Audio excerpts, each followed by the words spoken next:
যমুনা সেতু মহাসড়কে অতিরিক্ত চাপ ও একাধিক সড়ক দুর্ঘটনার কারণে সেতুর টোল প্লাজা থেকে এলেঙ্গা পর্যন্ত প্রায় ১৪ কিলোমিটার এলাকায় থেমে থেমে যানজট। এতে বাড়ি ফিরতে ঘন্টার পর ঘন্টা অপেক্ষা করতে হচ্ছে যাত্রীদের। এ নিয়ে আরও বিস্তারিত জানতে চাই এলেঙ্গা বাস স্ট্যান্ড থেকে যুক্ত হয়েছেন সহকর্মী কাউসার আহমেদ। কাউসার, বর্তমানে মহাসড়কের অবস্থা কেমন জানাবেন? যানজট নিরসনে পুলিশ কতখানি তৎপর, বিস্তারিত বলবেন।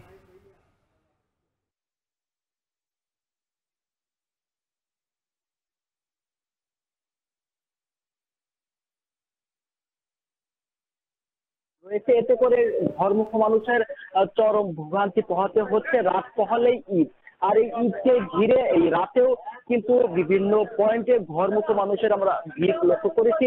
তারা বলছেন যে কয়েকদিন যাবতীয় এই মহাসড়কে গণপরিবহনের সংকট রয়েছে, আর এতে করে তারা খোলা ট্রাক ও পিকআপ জীবনের ঝুঁকি নিয়ে তারা গন্তব্যে যাচ্ছেন। আর এই মহাসড়কে প্রায় ৪৭ ঘন্টা যাবৎ যানজট হয়েছে। এখনো পর্যন্ত অন্তত ১০ থেকে ১১ কিলোমিটার এলাকায় থেমে থেমে যানজট রয়েছে। এতে করে ঘরমুখী মানুষ যারা রয়েছে তারা চরম ভোগান্তি পোহাতে হয়েছে। আর এদিকে সকাল থেকে এই মহাসড়কের অন্তত ৪০ কিলোমিটার এলাকায় যানজটের সৃষ্টি হয়েছিল।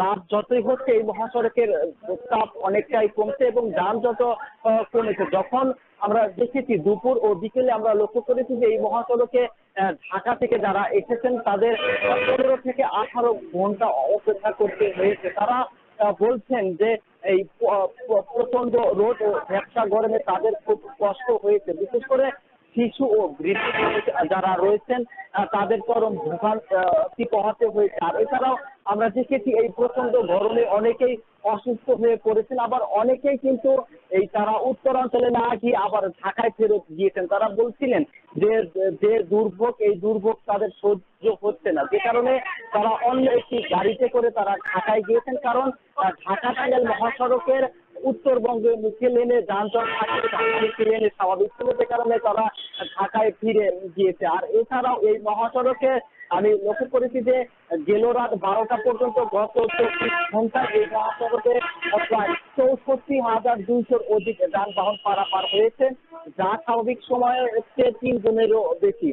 আর এই মহাসড়কে যানজটের অন্যতম কারণই হচ্ছে এই মহাসড়কে যানবাহনের চাপ বেড়ে যাওয়া। আর এছাড়াও এই এলেঙ্গা বাস স্ট্যান্ড এলাকায় ফুট ওভারব্রিজ না থাকা ও কয়েকটি সংযোগ সড়কের কারণে কিন্তু এখান থেকে যানজটের সৃষ্টি হয়েছিল, তার অন্যতম কারণ। আর এছাড়াও রাত থেকে এই যমুনা সেতুতে কয়েক দফায় টোল আদায় করা বন্ধ করা হয়েছিল, যে কারণে টোল আদায় বন্ধ থাকার পর থেকেই কিন্তু এখানে যানজটের সৃষ্টি হয়। আর এদিকে যানজট নিরসনে টাঙ্গাইলের ৬ শতাধিক পুলিশ মহাসড়কে দায়িত্ব পালন করছে। আমার সেখানে পুলিশ তারা মাঠে রয়েছে। আমি দেখেছি যে গতকালও কিন্তু তারা বৃষ্টিতে ভিজে এবং আজকে রোদে পুড়ে কিন্তু তারা মানুষকে সেবা দেওয়ার চেষ্টা করেছেন।